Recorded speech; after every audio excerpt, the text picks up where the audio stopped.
નમસ્કાર દર્શક મિત્રો, @ગુજરાતમાં આપણું સ્વાગત છે। ડિસેમ્બર મહિનાની શરૂઆત થતાં જ ગુજરાત સહિત સમગ્ર દેશના હવામાનમાં એક પછી એક મોટા પરિવર્તનો દેખાઈ રહ્યા છે। ઠંડીની ગતિ થોડા સમય માટે અટકી ગયા બાદ હવે ફરી એકવાર ઝડપ મેળવી રહી છે અને હવે હવામાન નિષ્ણાંતોની આગાહીઓ મુજબ આગામી દિવસોમાં ગુજરાતમાં કમોસમી વરસાદ, માવઠું અને કડકડતી ઠંડીનો ત્રિકાળ પ્રહાર પણ સર્જાઈ શકે છે। જી હા, એવા સમાચાર સામે આવ્યા છે કે ગુજરાતના જાણીતા હવામાન નિષ્ણાંત અંબાલાલ પટેલનું અનુમાન છે કે રાજસ્થાનથી લઈને બંગાળની ખાડી સુધી અને દક્ષિણ ભારતથી લઈને ઉત્તર ભારત સુધી વાયુમંડળમાં અસામાન્ય હલચલ જોવા મળી રહી છે। રાજસ્થાન પર એક સાયક્લોનિક સર્ક્યુલેશન સિસ્ટમ સક્રિય થઈ છે। તેની અસરના કારણે ગુજરાતના વાતાવરણમાં પલટો આવી શકે છે અને ડિસેમ્બરની શરૂઆતમાં કમોસમી વરસાદ થઈ શકે છે, જેથી ફરી એકવાર ડિસેમ્બરના મધ્યમાં ગુજરાતમાં માવઠું થવાની શક્યતા રહેશે। તો આજે આપણે વાત કરીશું અંબાલાલ પટેલની આગાહી વિશે, પશ્ચિમી વિક્ષેપની એન્ટ્રી, સાયક્લોનિક સર્ક્યુલેશનની સક્રિયતા અને ગુજરાતને પડનાર સંભવિત અસરકારક પડકારો વિશે। તો સૌપ્રથમ તમને જણાવી દઈએ કે એવા અહેવાલ સામે આવ્યા છે કે હાલમાં જ રાજસ્થાન પર એક મજબૂત સાયક્લોનિક સિસ્ટમ સક્રિય થઈ છે। હવામાન નિષ્ણાંત અંબાલાલ પટેલનું કહેવું છે કે તેની સીધી અસર ગુજરાત સુધી પહોંચી શકે છે। હવામાનમાં નોંધપાત્ર પલટો જોવા મળશે। ડિસેમ્બરની શરૂઆતમાં કમોસમી વરસાદ થઈ શકે છે, જેમાં અમદાવાદ, ગાંધીનગર, મહેસાણા, પાટણ અને ઉત્તર ગુજરાતના જિલ્લાઓમાં તેની અસર વધુ થવાની સંભાવના દર્શાવવામાં આવી છે। કેટલાક મીડિયામાંથી એવા અહેવાલો સામે આવ્યા છે કે અંબાલાલ પટેલની અગત્યની આગાહીમાં એવું સામે આવ્યું છે કે ડિસેમ્બરનું હવામાન એ 3 તબક્કામાં બદલાશે। પહેલા તો આજથી એટલે કે 4મી તારીખથી લઈને 8 ડિસેમ્બર સુધીમાં એક નબળો પશ્ચિમી વિક્ષેપ ગુજરાત તરફ આગળ વધશે। આ સમયગાળા દરમિયાન આસામની સ્થિરતા તૂટી શકે છે અને વાદળછાયું વાતાવરણ છવાઈ શકે છે। ત્યારબાદ 5 થી લઈને 10 ડિસેમ્બર સુધીમાં ગુજરાતના ઘણા બધા વિસ્તારોમાં માવઠું થવાની શક્યતા રહેશે। ખાસ કરીને ઉત્તર મધ્ય ગુજરાત, કચ્છ તથા સૌરાષ્ટ્રના ઝોન હેઠળ આવશે।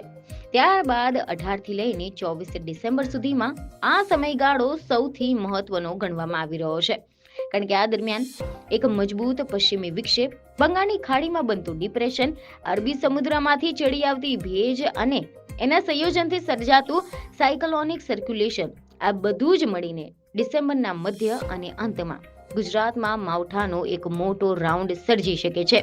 ગુજરાતમાં માવઠું થવાની શક્યતા રહેશે। આની સાથે જ આગામી 48 કલાકમાં રાજ્યના અનેક ભાગોમાં ઠંડી વધવાની પણ શક્યતા રહેશે તેવું હવામાન નિષ્ણાંતનું અનુમાન છે, જેમાં ઉત્તર ગુજરાત, પાટણ, સમી હારીજ, બનાસકાંઠા, સાબરકાંઠા, પંચમહાલ અને ગાંધીનગરના કેટલાક ભાગોમાં ઠંડી વધી શકે છે। મહત્વનું છે કે ગુજરાતમાં છેલ્લા 1-2 દિવસથી ફરી એકવાર ઠંડીનો પારો વધી રહ્યો છે।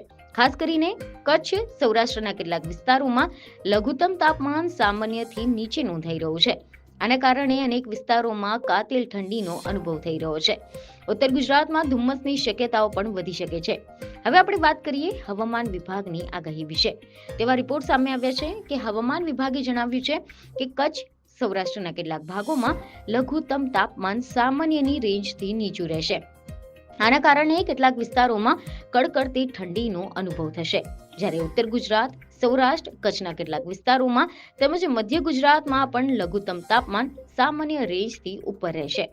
હવામાન વિભાગ દ્વારા આગામી મહિનાઓમાં ઠંડીની આગાહી કરતા સામે આવ્યું છે કે આગામી દિવસોમાં મધ્યપ્રદેશ, ઉત્તર પૂર્વ મહારાષ્ટ્ર, ગુજરાતના અમુક ભાગો, પંજાબ, હરિયાણા, દિલ્હી, પૂર્વી રાજસ્થાન, પશ્ચિમ ઉત્તર પ્રદેશ અને તેલંગાણામાં શીત લહેર છવાઈ શકે છે। હવામાન વિભાગે જણાવ્યું છે કે ડિસેમ્બરથી ફેબ્રુઆરી સુધીમાં કડકડતી ઠંડી પડવાની છે। હવામાન વિભાગનું માનવું છે કે આ વખતે હાડ થીજવતી ઠંડી પડવાની શક્યતા રહેશે। હવે આપણે વાત કરીએ દેશવ્યાપી હવામાનની સ્થિતિ વિશે। તેવા અહેવાલો છે કે ભારતના ઘણા બધા રાજ્યોમાં હવામાનમાં ઘરખમ ફેરફાર થવાનો છે। પશ્ચિમી વિક્ષેપ અને સતત સક્રિય થયેલું સાયક્લોનિક સર્ક્યુલેશન દેશના ઉત્તર, ઉત્તર પૂર્વ અને દક્ષિણ ભાગોમાં ભારે વિનાશ લાવી શકે છે, કારણ કે ઉત્તર પાકિસ્તાન અને આસપાસના વિસ્તારોમાં સાયક્લોનિક સર્ક્યુલેશન હાજર છે।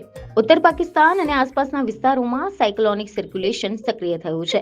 એના અસરકારક પ્રભાવથી ભારતના ઉત્તર રાજ્યોમાં અસર જોવા મળશે, જેમાં ઉત્તર હરિયાણા અને ઉત્તર પૂર્વીય આસામ પણ નીચલા સ્તરે સાયક્લોનિક સર્ક્યુલેશન સક્રિય થયું છે, જેથી 4મી ડિસેમ્બરે એટલે કે આજે તમિલનાડુ, કેરળ, માહે, દરિયાકાંઠાના આંધ્રપ્રદેશ, યમન અને રાયલસીમામાં વીજળી, ભારે પવન અને વરસાદની આગાહી કરવામાં આવી છે.